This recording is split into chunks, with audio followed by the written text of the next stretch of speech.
Историю картинной галереи в Мирном творили преданные своему делу люди. С 1993 года Николай Мартенсон, заведующий художественным отделением, бережно хранил и пополнял фонд картин мирнинских художников, воспевая красоту Западной Якутии в своих пейзажах. Но подлинный расцвет галерея обрела благодаря Галине Степановой и Наталье Степановой. Появился зал такой камерный. Нам тогда казался очень зал большим, просторным. Это был большой подарок от нашего района. И вот здесь мы первую выставку организовали именно с работ Надежды Федуловой. Здесь проходили персональные выставки известных якутских мастеров, таких как Надежда Федулова, Афанасий Мунхалов и Афанасий Осипов. Своим искусством делились народные умельцы, фотографы из Якутии, России и даже солнечной Калифорнии. Приезжали из других городов художники и мастера. У нас была интереснейшая выставка по батику из Калининграда. Интересная, в своем роде уникальная фотовыставка американца. В честь юбилея открыта выставка «Мост в искусство». Это своеобразная ретроспектива, позволяющая проследить эволюцию художественной мысли в Мирнинском районе. Здесь представлены работы, отражающие разные этапы развития галереи, показывающие разнообразие стилей и техник, используемых художниками.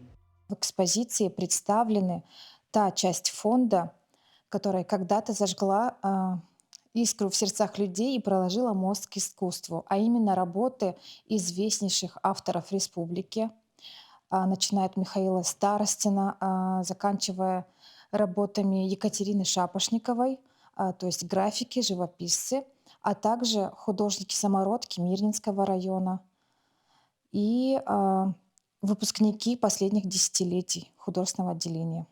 В честь знаменательного юбилея сотрудники галереи преподнесли своим посетителям и себе самим сразу два уникальных подарка. Во-первых, коллектив галереи совершил настоящее чудо, вдохнув новую жизнь в старые фотографии с помощью искусственного интеллекта. Во-вторых, был создан новый логотип галереи. Как только я пришла сюда работать, у Натальи Петровны возникла такая идея разработать новый логотип для нашей галереи. И за основу Наталья Петровна предложила взять Пегаса. Мы ему решили придать местный колорит и,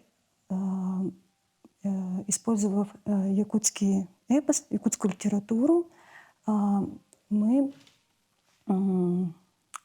взяли за основу якутского коня. Сегодня галерея активно сотрудничает с музеями республики и Союзом художников Якутии, создавая совместные проекты и расширяя горизонты культурного обмена. За 25 лет фонд галереи пополнился работами разных поколений художников, отражая богатую историю и многообразие художественной жизни Мирнинского района. Анна Васильева, Мирный.